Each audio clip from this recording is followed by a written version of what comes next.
बिस्मिल्लाहिर्रहमानिर्रहीम। Mathematics 11 intermediate level. हमारा topic चल रहा है कम्प्लेक्स नंबर्स का।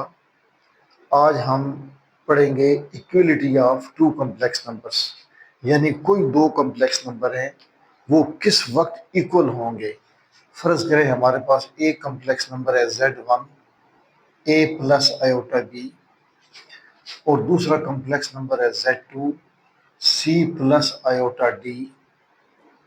ये किस वक्त इक्वल होंगे? ये उस वक्त इक्वल होंगे कि जब के रियल पार्ट Z1 का Z2 के रियल पार्ट के बराबर होगा, और उसका इमेजिनरी पार्ट Z1 का Z2 के इमेजिनरी पार्ट के बराबर होगा। यानी ये उस वक्त इक्वल होंगे कि Z1 is equal to Z2 if and only if. I double F का मतलब होता है इफ एंड ओनली इफ, कि सिर्फ उस वक्त कि जब रियल पार्ट ए बी बराबर सी के होगा और इमेजिनरी पार्ट बी जो नहीं ये डी के बराबर होगा, तो उस वक्त दो कम्प्लेक्स नंबर आपस में इक्वल होंगे। अब इस पर हम एक न्यूमेरिकल हल करते हैं। उसमें देखें आप कि इक्वलिटी का वहाँ पर हम इस्तेमाल करते हैं।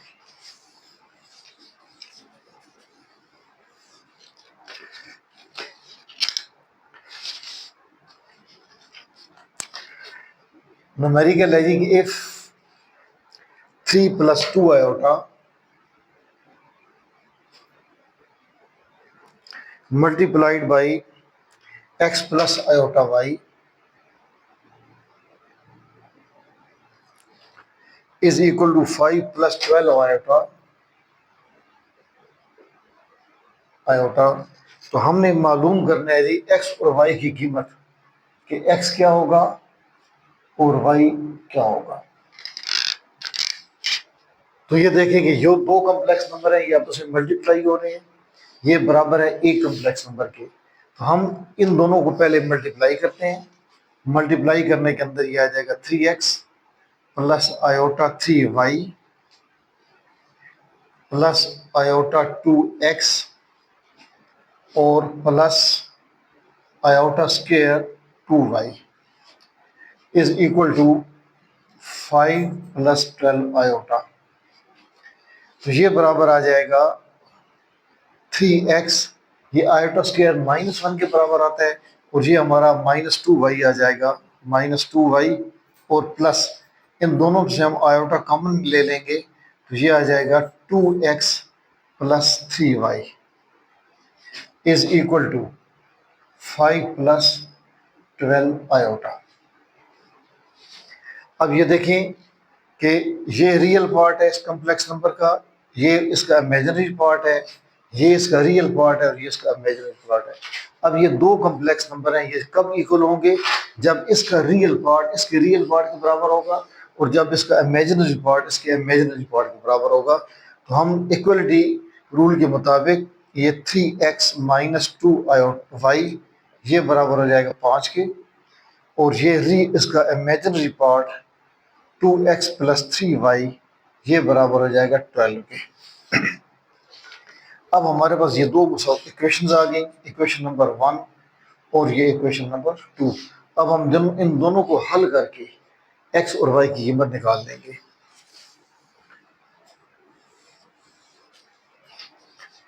हम क्या करें, इस इक्वेशन को अगर हम 3 से मल्टीप्लाई कर दें और इसको हम 2 से मल्टीप्लाई कर दें, तो ये हम इसको दोनों को ऐड कर सकते हैं। अगर इसको हम multiply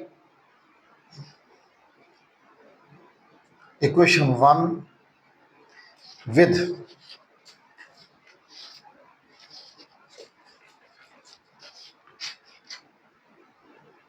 equation 1 with 2 and equation 2 with 3।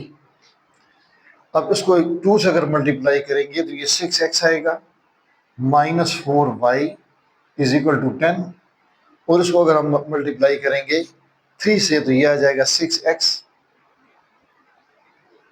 और +9y इज इक्वल टू आ जाएगा 36।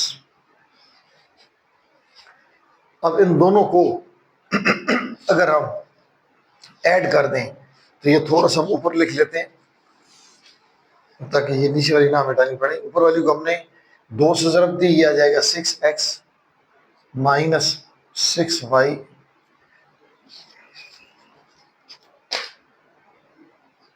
4y इज इक्वल टू 10, और उसको हमने 3 से ज़रब दी, ये 6x minus plus 9y is equal to 36। इन दोनों को अगर हम माइनस कर देंगे तो ये कैंसिल हो जाएगा, ये minus 13y is equal to ये आ जाएगा माइनस 26। तो यहाँ से y इज इक्वल टू आ जाएगा माइनस 26y माइनस 13, तो ये आएगा 2 की y की कीमत आ जाएगी 2। अब ये y की कीमत इन दोनों में से किसी एक मसवात के अंदर जब हम पुट करेंगे तो हमारे पास x की कीमत आ जाएगी। तो इसके अंदर अगर हम पुट कर देंगे तो put y is equal to 2 in equation 2, तो इसके अंदर 2x प्लस y की जगह 2 लगाएंगे 6 आ जाएगा इज इक्वल टू 12, और 2x is equal to 12 minus 6 is equal to 6, और यहाँ पे x की कीमत आ जाएगी 3। तो ये हमने इक्वलिटी रूल इस्तेमाल करते हुए x और y की कीमत निकाल ली। तो इससे मिलते जुलते न्यूमेरिकल आप हल करें, जो नहीं होता मुझे आप बताएं।